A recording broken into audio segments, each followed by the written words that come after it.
The Fall of a Tyrant. The name Dante Rossi whispered through the corridors of power like a curse. For 15 years, he'd ruled the criminal underworld of New York with an iron fist, ruthless, calculating, and devoid of mercy. Men twice his size trembled at his presence. Rival gang leaders crossed to the other side of the street when they spotted him. His reputation was carved in blood, and his legacy was written in fear. Dante was 42 years old, with cold gray eyes that had witnessed unspeakable darkness. His face bore the scars of 1,000 battles, both literal and figurative. He wore tailored Italian suits that cost more than most people's houses, and diamonds glinted from his wrists and fingers. But behind all the expensive trappings lay a hollow man, a man who'd forgotten what it meant to feel anything other than rage and ambition.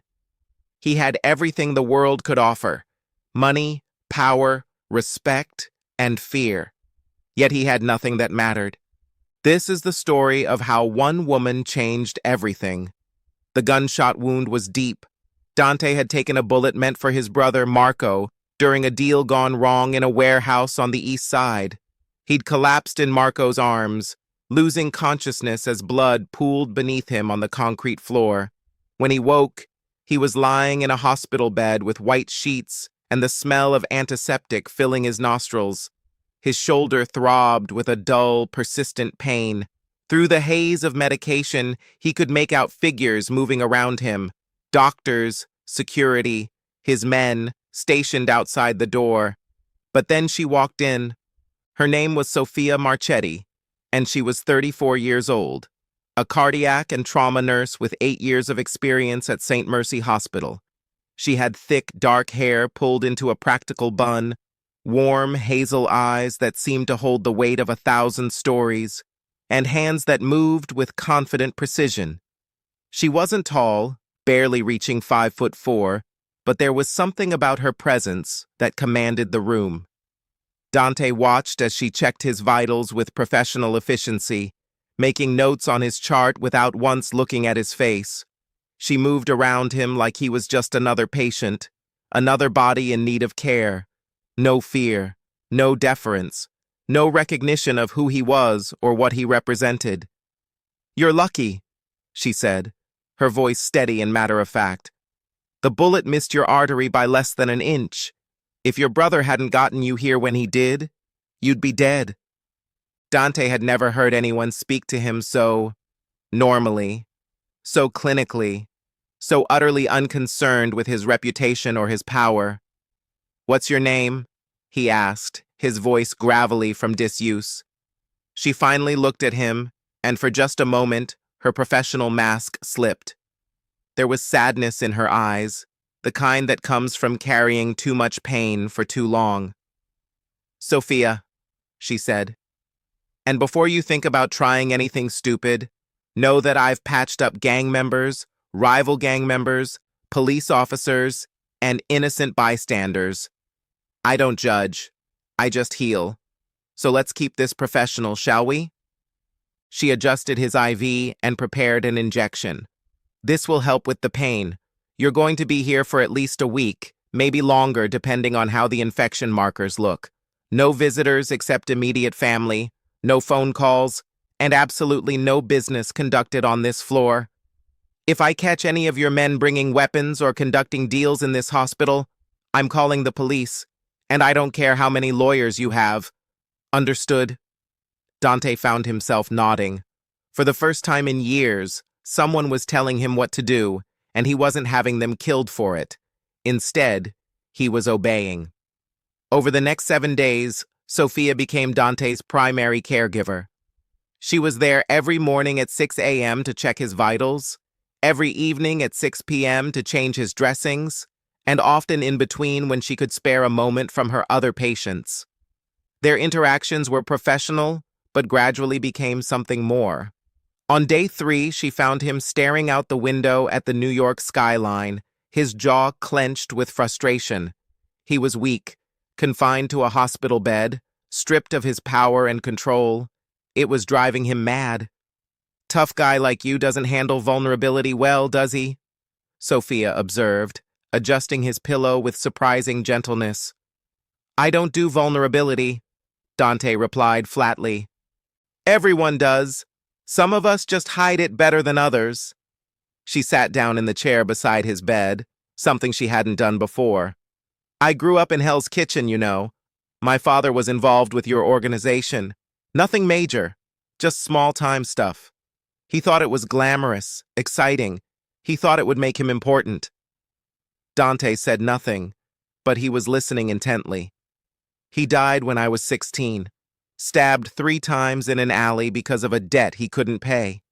My mother worked 2 jobs to keep us afloat. I got into nursing because I wanted to save people. I wanted to believe that if I could just heal enough of them, maybe it would balance out the senseless violence in this world." She paused, her eyes glistening slightly. "I know that's foolish, but it's what keeps me going." "It's not foolish," Dante said quietly, and he meant it. After that conversation, something shifted between them. On day 4, she brought him books from the hospital library instead of just magazines. On day 5, she sat with him during her lunch break and told him stories about her patients, their families, their dreams, their reasons for fighting to survive. On day 6, she laughed at one of his jokes, a real, genuine laugh that transformed her entire face. By day 7, when the doctor cleared him to be discharged, Dante realized something terrifying. He didn't want to leave. "You're good to go," Sophia said, her professional mask back in place, but he could see the sadness in her eyes, the same sadness he'd seen the day they met. "Follow the discharge instructions, keep the wound clean, and come back in 2 weeks for a checkup. You were lucky, Mr. Rossi. Don't waste it." She was turning to leave when Dante caught her wrist gently. "Have dinner with me," he said. It wasn't a request or a threat. It was a plea. "I can't," she said, not pulling away but not turning around either. "You're my patient." "Not anymore. As of 30 seconds ago, I'm discharged." She finally turned to face him, and he could see the conflict in her eyes. "Dante, you live in a world of violence and crime. I spent my whole life trying to escape that world. A relationship between us would be complicated, dangerous, wrong. I know." He stood up slowly, still weak but determined. "But I've spent the last 42 years getting what I wanted by taking it. For the first time in my life, I'm asking you to give me a chance. Just one dinner." She stared at him for a long moment. Then, against her better judgment, she nodded. "One dinner, but not until you're fully healed. 3 weeks, and it's going to be somewhere public. No dark corners or private rooms." 3 weeks, he agreed. "Public place. I'll pick you up at 7. The war within Dante was a changed man, though he didn't realize it yet. He returned to his penthouse apartment, to his organization, to the life he'd built on fear and violence. But everything felt different now. The expensive whiskeys tasted hollow. The beautiful women who threw themselves at him seemed shallow and transparent. The power plays and brutal negotiations felt meaningless. His brother Marco noticed immediately. "What happened to you in that hospital?" Marco demanded one night, as they sat in Dante's office overlooking the glittering Manhattan skyline. "Nothing. I'm fine," Dante lied. "You're not fine. You're distracted. You let the Colombian cartel take over 3 of our territories without a fight. You told me that you wanted to expand the legitimate business. You're talking about stepping back from the day-to-day operations. This isn't like you." Dante didn't respond. How could he explain that he'd met someone who'd shown him there was another way to live? How could he tell his brother that he wanted out of the life that had defined him for 2 decades? Before he could respond, Marco's phone rang. His face went pale as he listened to whoever was on the other end. "Sophia Marchetti has been taken," Marco said slowly, hanging up the phone. "2 men grabbed her outside the hospital during her shift change. They left a message for you." Dante's blood went cold. "What message?" "She's ours now. If you ever want to see her again, you'll give us everything. The territories, the shipments, the legitimate businesses, everything. You have 48 hours. The voice was unfamiliar, but the threat was unmistakable. Dante had faced many crises in his life. He'd survived wars, betrayals, and attempts on his life, but nothing had ever terrified him like this. In 30 seconds, his world narrowed down to one point: Sophia. Find her, he commanded his men. I don't care what it takes. I don't care how many resources we use or how much we spend. I want her location in the next hour. And the business? Marco asked. If they find out you're looking for her? The business doesn't matter, Dante said, the words shocking them both. There's an empire I've built over 20 years, and for the first time I realize it means nothing if she's gone. Nothing. His men worked through the night, using contacts in the police department, the FBI, and street informants. They traced the kidnappers to an abandoned warehouse in Red Hook, Brooklyn. The warehouse belonged to a new player in the criminal underworld, a ruthless operator named Victor Castellano, who'd been trying to muscle in on Dante's territory. Dante arrived at the warehouse with 50 armed men at his back, but he went in alone. Sophia was there, tied to a chair in the center of the cavernous space. Her lip was bleeding, and there was fear in her eyes. But when she saw Dante, something shifted in her expression. It wasn't relief, it was desperation. "Don't do this," she called out as he approached. "Don't give them what they want. Whatever they're demanding, it's not worth—" "Shut up," Victor interrupted, stepping out of the shadows with a gun pointed at Sophia's head. "You're going to give me everything, Rossi. The territories, the docks, the gambling operations, all of it. Or your little nurse takes a bullet to the brain." Dante's hand moved toward the gun at his waist, but Victor cocked his weapon. "I wouldn't," Victor warned. In that moment, Dante faced the ultimate choice. Everything he'd built, everything he'd fought for, everything he'd sacrificed his humanity for, or the woman he'd known for only 7 days. It should have been an impossible choice. For the old Dante, it would have been. But the old Dante was gone. "You want the Empire?" Dante said, dropping his gun to the ground. "Take it. It's yours. But you let her walk out of here." Victor laughed. "You think I'm going to let witnesses?" But Victor never finished his sentence. The flash of gunfire erupted from the shadows above the warehouse, where Dante's men had positioned themselves. Victor fell, his weapon clattering to the ground. In the chaos that followed, Dante ran to Sophia and cut her restraints with his own hands. "I've got you," he whispered, pulling her into his arms. "I've got you. You're safe." She was crying, trembling against him. "You gave up everything for me?" "No," he said softly. "I finally found everything that matters." The next 48 hours were a blur of police statements, medical checkups, and decisions that would alter the trajectory of their lives forever. Dante made a choice that shocked his entire organization. He was stepping down. Not immediately, but within a year, he would transfer control of his legitimate businesses to Marco and dismantle his criminal operations. He had contacts in law enforcement who, in exchange for his cooperation against other criminal organizations and his permanent exit from the game, would grant him immunity. It was a dangerous move. There would be enemies who wanted revenge. But Dante had made peace with that. What mattered was that Sophia lived. On a clear spring evening, 3 months later, Dante stood on the rooftop garden of his penthouse, waiting for Sophia. He was wearing a simple black suit, no more expensive jewelry, no more ostentatious displays of wealth. He'd learned that the real luxury was the simple things: a clear conscience, a peaceful night's sleep, and the possibility of genuine connection. She emerged through the glass doors, wearing a white dress that caught the golden light of the sunset.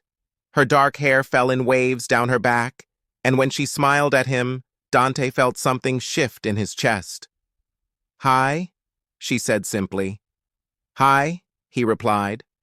"I got the job at the community health clinic in Hell's Kitchen," she told him. They're building it in my old neighborhood. I'm going to be the head of the trauma department. We're going to serve people who can't afford hospitals. That's beautiful, he said. And I've been working with a foundation that's dedicating resources to violence prevention in at-risk communities. I thought maybe, if you'd like, we could work together, pool our resources, make a real difference. She took his hands, her eyes searching his face. Who are you, Dante? You've changed so much. I'm still the same person, he said. I still have the same face, the same past, the same scars, but I'm learning what it means to be human again. And I'm learning it because of you. He reached into his pocket and pulled out a small velvet box. Inside was a diamond ring, simple, elegant, beautiful. I know it's fast. I know we've only known each other for a few months, but I also know that life is short and fragile, and I've wasted too many years on the wrong things. I don't want to waste another day. He dropped to one knee. Sophia Marchetti, will you marry me? She was crying, laughing, and nodding all at once. Yes, yes, I'll marry you. As he slipped the ring onto her finger, the sun dipped below the horizon, painting the sky in shades of gold and rose. The city lights began to twinkle below them, a million tiny stars reflected in the night. 1 year later, Dante Rossi was no longer the ruthless mafia boss feared throughout New York's underworld. He was a man rebuilding his life on a foundation of love and redemption. The community health clinic in Hell's Kitchen was thriving, treating thousands of patients who had nowhere else to go. Sophia worked there as the head of trauma services, using her skills to heal those who'd been broken by violence and poverty. Dante spent his days working with the foundation he'd established, funding violence prevention programs, mentoring at-risk youth, and using his connections to help law enforcement take down the worst criminal elements in the city. It was dangerous work, and there were still enemies who wanted him dead. But he'd made peace with that risk, because he'd learned something profound. That redemption wasn't about erasing your past. It was about choosing every single day to be better, to love more, to serve more, to heal more. On their wedding night, as they danced in the small chapel where they'd been married, a modest ceremony with just family and close friends, Sophia whispered something in his ear. Do you regret it? Giving up the empire? Dante looked into her eyes, at the woman who'd saved him by simply refusing to be afraid of him, and he smiled. No, he said. I finally understand what the real empire is. And it's not money or power or fear. It's love. It's you. It's the life we're building together. She rested her head against his chest, and they swayed together as the music played softly around them. Outside, the New York night glittered with possibility. And inside the chapel, a ruthless mafia boss and a fearless nurse had found something rarer and more valuable than all the power or money in the world. They had found redemption, they had found love, and they had found home in each other.